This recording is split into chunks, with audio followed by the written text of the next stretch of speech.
സുഹൃത്തുക്കളുടെ നഗ്ന ദൃശ്യങ്ങൾ പ്രചരിപ്പിച്ചു എന്ന കേസിൽ യൂട്യൂബർ തൊപ്പി എന്ന നിഹാദ് ഒളിവിലാണ്. തൊപ്പിക്കായും കൂട്ടാളിക്കായും തെരച്ചിൽ ഊർജിതമാക്കിയിട്ടുണ്ട് പോലീസ്. 5 ഇടങ്ങളിൽ പരിശോധന നടത്തി. കമ്പ്യൂട്ടർ അടക്കമുള്ളവ പിടിച്ചെടുക്കാൻ അന്വേഷണ സംഘത്തിന്റെ നീക്കം നടക്കുന്നു. സഹിൻ ആന്റണി വിവരങ്ങളുമായി ചേരുന്നുണ്ട്. സഹിൻ, തൊപ്പിക്കായുള്ള വലവീശൽ എങ്ങനെയാണ്?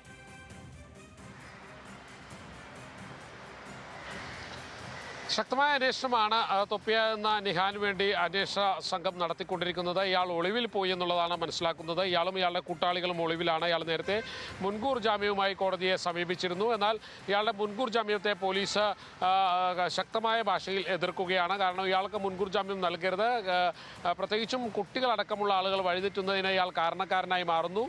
കൂടാതെ ലഹരിയുടെ ഉപയോഗത്തിനും അതിൻ്റെ ഒരു പ്രചരണത്തിനും ഇയാൾ കാരണക്കാരനായി മാറുന്നു എന്നുള്ളതാണ് പോലീസിൻ്റെ കണ്ടെത്തൽ.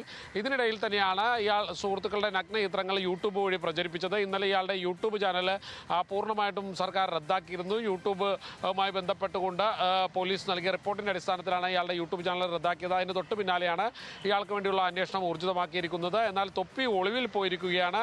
5 ഇടങ്ങളിൽ ഇയാൾക്ക് വേണ്ടി പരിശോധന നടത്തിയിരുന്നു. പക്ഷേ അയാളെ കണ്ടെത്താൻ കഴിഞ്ഞില്ല. ഇയാൾ പോകാൻ സാധ്യതയുള്ള ഇടങ്ങളിലെല്ലാം തന്നെ പോലീസ് ശക്തമായ പരിശോധനകൾ നടത്തുന്നുണ്ട്. ഇയാൾ ഒരുപക്ഷെ സംസ്ഥാനം വിട്ടിരിക്കാമെന്നുള്ളൊരു അന്വേഷണത്തിൽ അല്ലെങ്കിൽ നിഗമനത്തിലാണ് അന്വേഷണ സംഘം എത്തിച്ചേർന്നിരിക്കുന്നത്. എന്തായാലും ഇയാൾ അധികം താമസിയാതെ പിടിയിലാകുമെന്ന പ്രതീക്ഷ പോലീസിനുണ്ട്. ഓക്കെ, ശരി സഹി.